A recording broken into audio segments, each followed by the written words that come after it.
ఈ దినము దేవుని సన్నిధిలో ఒక నిర్ణయానికి రా. నిర్ణయమే మన పరిస్థితులను మారుస్తుంది. మన నిర్ణయమే మన జీవితాన్ని సమాధానకరంగా నడిపిస్తుంది.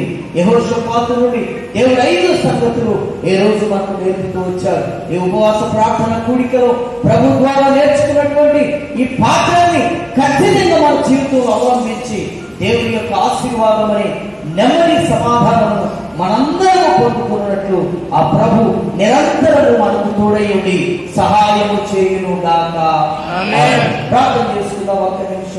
ఒక్క నిమిషం అందరూ కలిసి ప్రార్థన చేద్దాం. ఇంతవరకు ప్రభు మనతో మాట్లాడారు. ఇప్పుడు ప్రభువుతో మనం మాట్లాడే సమయం ఇది. ఇప్పుడు ప్రభువుతో మనం మాట్లాడే సమయము. ప్రభు, ఇదిగో నీ జీవితంలో, నీ కుటుంబంలో, నీ పరిస్థితుల్లో ఉన్నటువంటి శత్రువును ఏ రీతిగా జయించాలో ప్రభు ఇప్పుడు మనతో మాట్లాడుతూ వచ్చారు. ఇప్పుడు ప్రభుతో నీ నిర్ణయం ఏంటో వాక్యం అన్నావు కదా. శత్రువుని ఎలా జయించాలో వాక్యం అన్నావు కదా. యెహోషాపాతు నుంచి 5 మాటలు దేవుడు మనతో నేర్పుతూ వచ్చాడు కదా. మరి నీ నిర్ణయం ఏంటి? నీ నిర్ణయం ఏంటి?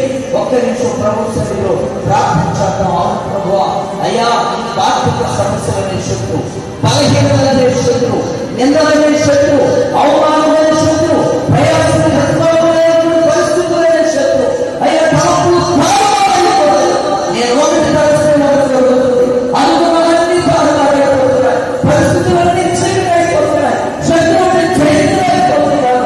ఎన్ని సంవత్సరాల నా విశ్వాస జీవితంలో, ఎన్ని సంవత్సరాల ఆత్మ సంబంధమైన ప్రయాణంలో, ఎన్ని సంవత్సరాల ఆత్మీయ యాత్రలో ప్రభావం శత్రువుని జయించలేని స్థితిలో ఉన్నా నన్ను క్షమించు ప్రభువా. అయ్యా, నన్ను క్షమించున్నాయన. యెహోషాపాతు మీదకు శత్రువు తండ్రికి వచ్చినప్పుడు అతను నీతో సహవాసం చేశాడు, నీతో ఉపవాసం చేశాడు. ప్రభావానికి స్తోత్రాలయ్యా. అయ్యా, నా కుటుంబంతో కలిసి ఈ పాపల దగ్గరకు మేము రావే, నా కుటుంబ పరిస్థితుల్లో ఉన్న శత్రువుని మేము జయించలేకపోయాను. అయ్యా, మా కుటుంబంతో కలిసి అయ్యా ఈ పాపల దగ్గర మొదలుపెట్టితే అయ్యా కుటుంబంలో ఒకరు మాత్రమే ప్రార్థన చేసేవారుగా, ఒకరు మాత్రమే మొదలుపెట్టేవారుగా ఉన్నాం. అయ్యా, ఈ దినం నుండి నా కుటుంబ సభ్యులందరితో కలిసి ప్రభా నా పరిస్థితులు ప్రభావితమవుతున్నట్టుగా నేను ప్రార్థన చేస్తాను. ప్రభుత్వం తీర్మానం చేసుకున్నా.